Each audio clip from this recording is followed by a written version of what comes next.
Okay guys, so I'm going to try and get through the 80s now. Let's see if we can do it. So, after Reactor, Neil leaves Reprise Records and signs to Geffen Records. And for his first album on a new label, he puts out probably the strangest album of his career. Neil Young Trans. This is Neil doing Kraftwerk or Devo. I mean, it's very strange. Neil uses a vocoder to disguise his voice. I love this album. It definitely takes a little while to get used to, but I could just imagine the reaction back in, 82 when this came out. I mean, Neil Young putting out an album that sounds like a computer made it. I mean, it's totally different. There are some tracks on here that don't use the vocoder and are pretty traditional pop songs, sort of island-tinged songs. Like A Little Thing Called Love and actually Like an Inca, which is a great song. That doesn't use the vocoder. And it's actually the song Hitchhiker that Neil just finally released on his new album, La Noise. Like an Inca actually was kind of a spin-off from that song, The Hitchhiker. Some people think Like an Inca came first and then The Hitchhiker, but it's not the case. Neil wrote The Hitchhiker around 75, and I think he thought it was too personal, so instead he used some of the lyrics and wrote Like an Inca. But yeah, the vocoder, I mean, it's definitely very different. But also some of his most creative stuff. I actually have 2 copies of this album. I have an original here that Geffen actually got the track listing wrong and listed a song that's not actually on the album. It's called If You've Got Love. So they put a sticker here telling you this song is listed, but it's not actually on the album. And in subsequent pressings, it's not on there. So, but yeah, I mean, Computer Age, I love that. I love all the computer songs. You got to get used to them, and this album was made for his son Ben, who's handicapped. He has cerebral palsy, a very severe case, and he can't speak. He's quadriplegic, so obviously he can't communicate. So Neil kind of created this as a statement about that. And the problem is that nobody knew that, so it remained a very misunderstood album. But Transformer Man, that's a beautiful song it's written as a tribute to his son, and great song. I mean, Computer Cowboy is probably, aka Synth Crusher, probably one of my favorite songs on this album as well.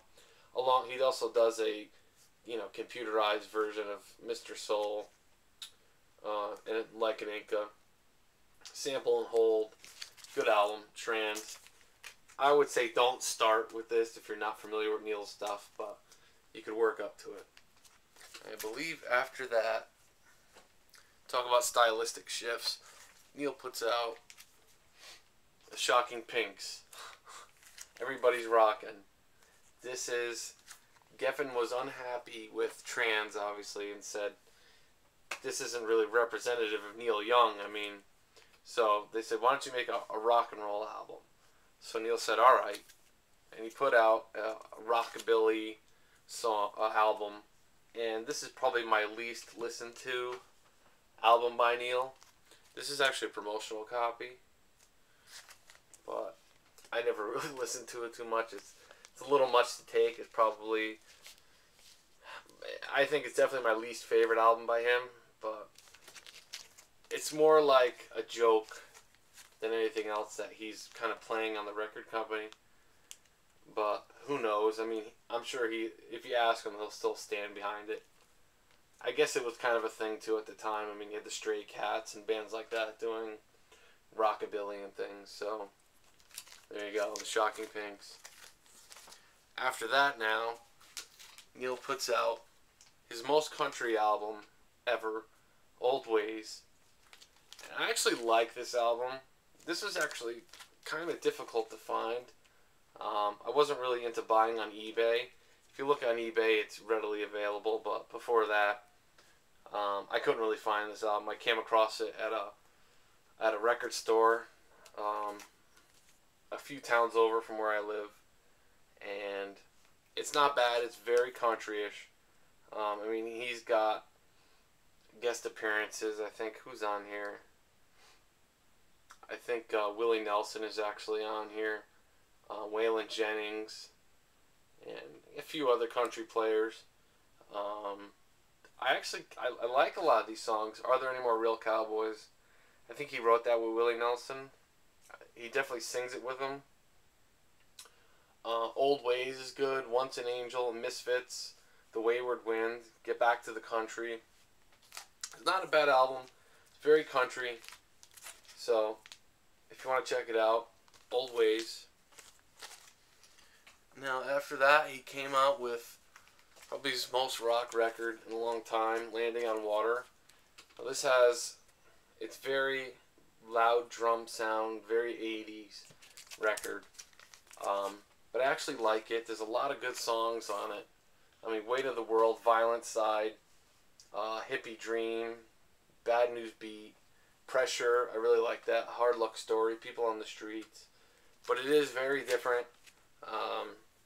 There's still a lot of that 80s sound. I mean, I can't express it enough for this album.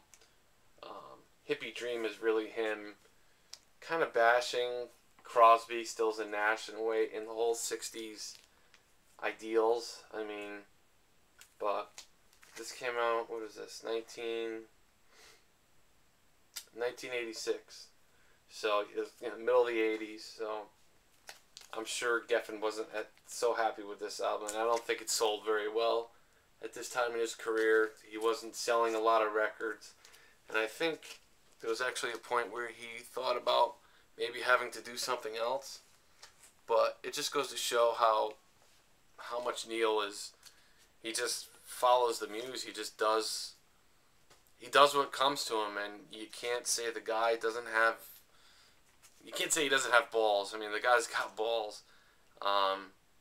But I mean, he still, the things he does now, even still, just takes balls. But one thing he isn't lacking: Neil Young, Crazy Horse, Life. Again, this is a very 80s rock album. I guess I'd compare it to the loud drum sound, the loud, almost, I don't want to say it's like, like a hair band kind of thing, but it's reaching that point, but not quite. I mean, Neil was very unhappy at Geffen Records, and obviously that's kind of the theme of this album in a way. It's called Life. Obviously the jail cell, and he's got, the little etches in the wall, meaning 5. I guess that's what his contract was, for 5 years. And I believe this was his last album on Geffen, if I'm not mistaken. And after this, he went back to Reprise with the label he's still on today. This one is probably, of his stylistic shifts of the 80s, I'd have to say this is probably my favorite one. Maybe next to Trans. I love Trans. But Mideast Vacation, the first song on this album, I just love that song. It's a very political song.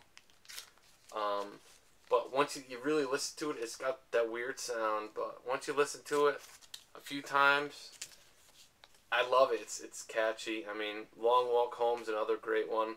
Around the World's alright. Inca Queen's alright.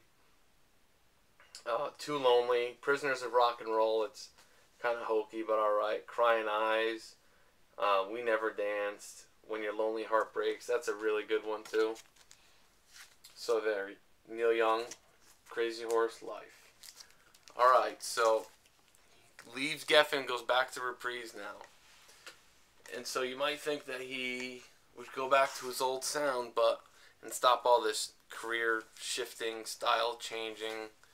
But nope, he comes out with Neil Young and the Blue Notes. This Note's for You. And this is his blues album. This is his loud bluesy guitar. It's like he was striving to be Stevie Ray Vaughan or something, but also a huge horn section. I mean, this was an enormous band. This album's okay. I don't listen to it that much. He put out more recently on Chrome Dreams, Ordinary People, which is from this period. I love that song. It should have been on this album. I think he was actually going to put out a second album with the Blue Notes. But, I mean, This Note's for You. Who doesn't, you may not know that. It's Neil's stance on selling his songs to commercials and corporate sponsorship. And he's basically saying, you know, he ain't going to do it. It's not him. It really undermines the music and his artistic credibility. But there you go. 10 Men Working. This Note's for You. Coupe de Ville. Life in the City. Twilight. Married Man. I Can't Believe You're Lying. Hey Hey. One Thing. So it's his blues album. Neil Young and the Blue Notes. So after this, my next video, I'm going to start getting into his more rarer stuff and his more expensive records. A lot of these records are hard to find. I am waiting on a couple things in the mail, so it's going to be, I would say, another week or so before I finish this. But yeah, thanks for watching. I am going to complete this. Definitely by the end of November, I'll be done finally. And yeah, please tell me what you think, and thanks for watching. I'll see you next time.